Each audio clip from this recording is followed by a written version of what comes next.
Si vous aviez un message à transmettre aujourd'hui au plus grand nombre, qu'est-ce que vous feriez? Facebook? Internet? Avec un clic, 30 000 personnes recevront le message.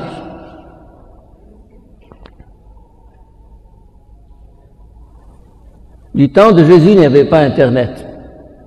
Vous allez me dire, alors, il aurait pu trouver d'autres méthodes. Oui, il aurait pu trouver d'autres méthodes, parce que il y avait l'Empire romain qui s'étendait de l'Espagne à l'Inde.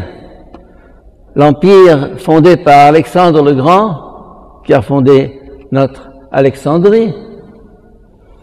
Et on aurait dû entrer dans cet ensemble, cet empire extraordinaire de Rome. Non, Jésus n'a pas pris ce moyen. Il n'a pas utilisé les routes et les armées romaines et les légions pour répandre son message. Il y avait un autre moyen. La Grèce, le phare de l'humanité, la culture, la philosophie, la logique, l'art, tout ce que vous pouvez imaginer de plus extraordinaire existait à l'époque.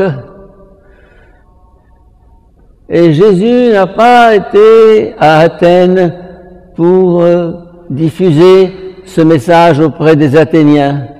Non. Mais il y avait mieux qu'Athènes. Il y avait qui? Il y avait quoi? Il y avait Alexandrie, notre Alexandrie, qui était plus importante qu'Athènes, qui a pris le relais d'Athènes. Le phare d'Alexandrie n'était pas simplement cette construction que nous connaissons, qui a disparu depuis. Mais le phare d'Alexandrie, c'était ce rayonnement incroyable de notre ville d'Alexandrie, qui était la lumière du monde, le phare du monde. Eh bien, celui qui s'est déclaré la lumière du monde n'a pas cherché à s'introduire à travers cette sagesse de la Grèce ou d'Alexandrie. Vraiment étrange. Qu'est-ce qu'il a été faire? Une petite colonie romaine en Palestine, un petit peuple inconnu, écrasé. C'est là-bas qu'il choisit de transmettre son message.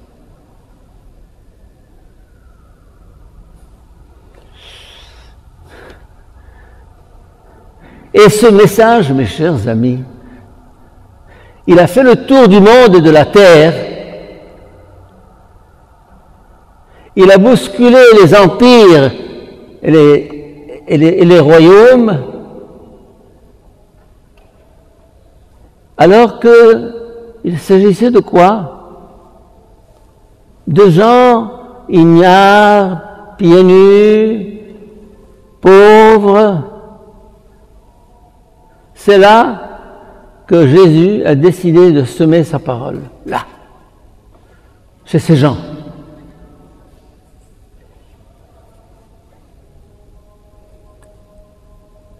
Et il a gagné. Alexandre, oust. Les Romains, oust. Les Grecs, oust. Toute cette sagesse assyro-babylonienne disparu, écroulé, oublié, il est resté ce qu'on appelle le christianisme. Le christianisme est un miracle. On cherche quelquefois des miracles. On dit, si Jésus m'apparaissait et me montrait ses plaies et me dirait, c'est moi, coucou, je dirais, ah, d'accord, bon, j'ai compris, maintenant. Le miracle, c'est un message semé au bord d'un lac auprès de gens ignares et analphabètes qui a gagné la planète et depuis 20 siècles qui est en train de progresser. Comment expliquer ça? Comment expliquer qu'avec 12 pauvres pêcheurs galiléens, le message de Jésus soit demeuré jusqu'aujourd'hui et tout a été emporté, effacé? Comment? Pourquoi?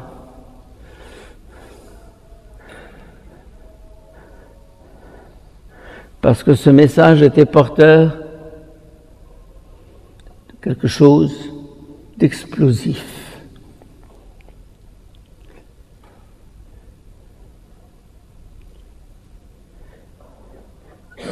Jésus n'a pas eu besoin de grands moyens. Il n'avait pas de micro, il n'avait pas de tribune. Sa tribune, c'était une barque. Et son auditoire, c'était des gens.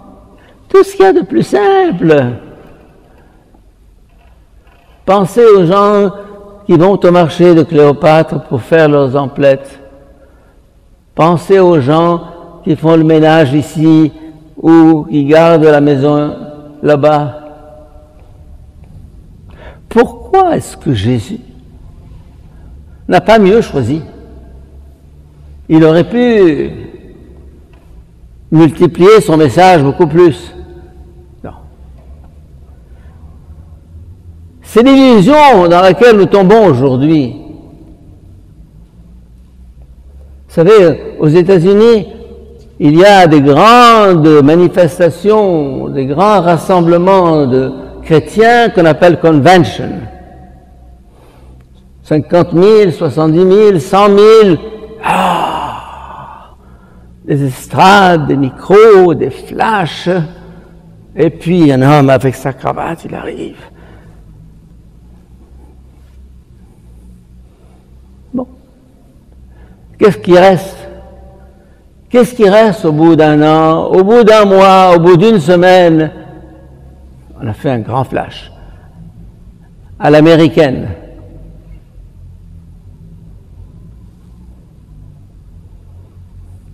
Jésus apporte autre chose.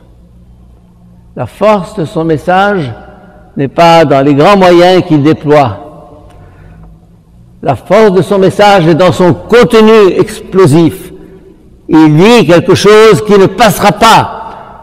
Qu'un homme comme lui ait pu dire « Le ciel et la terre passeront, mais mes paroles ne passeront pas », il faut être tordu pour dire ça. Ou bien, il faut être dans la vérité. Et il était dans la vérité. Le ciel et la terre passeront, mais mes paroles ne passeront pas. Ces paroles lancées dans le vent, autour du lac, avec ce petit peuple pieds nus, n'avait pas besoin de grands moyens. Il portait en lui la puissance qui a triomphé de tout. C'est quand même étrange que le christianisme, qui a été écrasé, persécuté, piétiné pendant 3 siècles, et puis continuer. Non seulement continuer, mais triompher. Non seulement triompher, mais gagner le monde.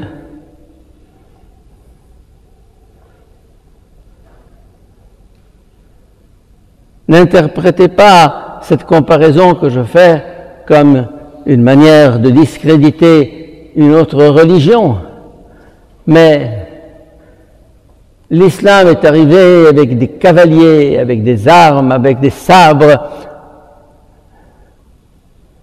et ça a été 30 ans de conquête et de massacre, on comprend que l'islam est gagné là. Pourquoi? La force. C'est quoi la force? C'est quoi la force?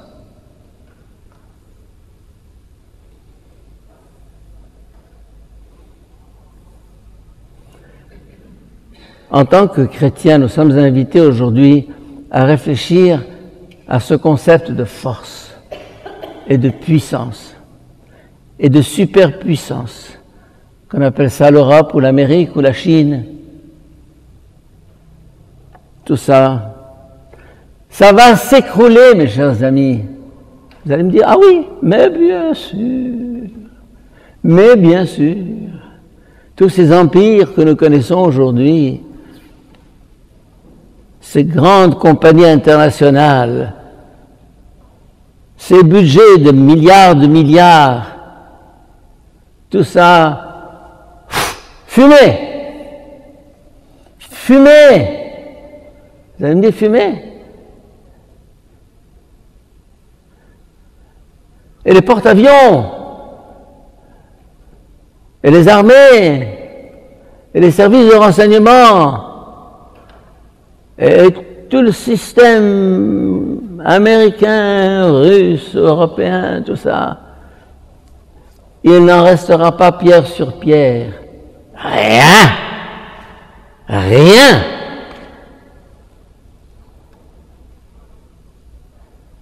Car l'empire assyrien s'est écroulé, l'empire hittite s'est écroulé, l'empire perse s'est écroulé, l'empire byzantin s'est écroulé, l'empire romain s'est écroulé. Continue comme ça, la liste. Et l'empire de Hitler, l'empire nazi s'est écroulé, et l'empire soviétique s'est écroulé.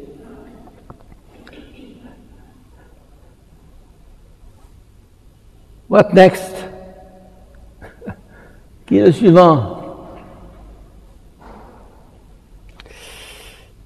Croire, c'est mettre sa confiance dans ce qui ne passe pas, dans la force véritable.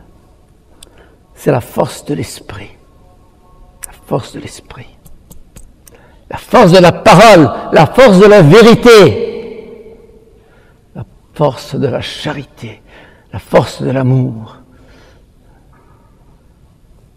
Je cite quelquefois cette phrase de Napoléon au terme de sa vie, qui dans ses mémoires de Sainte-Hélène écrivait ceci: deux forces se disputent le monde. Deux forces se disputent le monde. Le glaive et l'esprit. Le glaive, les conquêtes, les massacres, les territoires, et l'esprit. C'est quoi l'esprit? Un souffle. Rien. L'esprit. Et il termine, et la plus forte des deux, c'est l'esprit. Lui qui a manié le glaive toute sa vie. Lui qui a cru à la force. Lui qui a semé la guerre et les carnages à travers non seulement l'Europe, mais tout le monde civilisé d'alors, il a reconnu que tout ça, c'était du vent. Mes chers amis, croire à l'Évangile, c'est miser sa vie sur la force de l'Esprit. L'Esprit sera le plus fort. L'Esprit vaincra. L'Esprit gagnera. Et lorsque Jésus sera au bord du gouffre, à la veille d'être crucifié, écrasé, rejeté, il dira: confiance, j'ai vaincu le monde. Tu as vaincu le monde. Mes chers amis, n'entrons pas dans le piège. Ne nous laissons pas prendre. Notre vie vaut non pas ce qu'elle apparaît, elle vaut ce qu'elle est en profondeur. Le poids de notre valeur, le poids de notre vie, c'est notre amour. notre sainteté.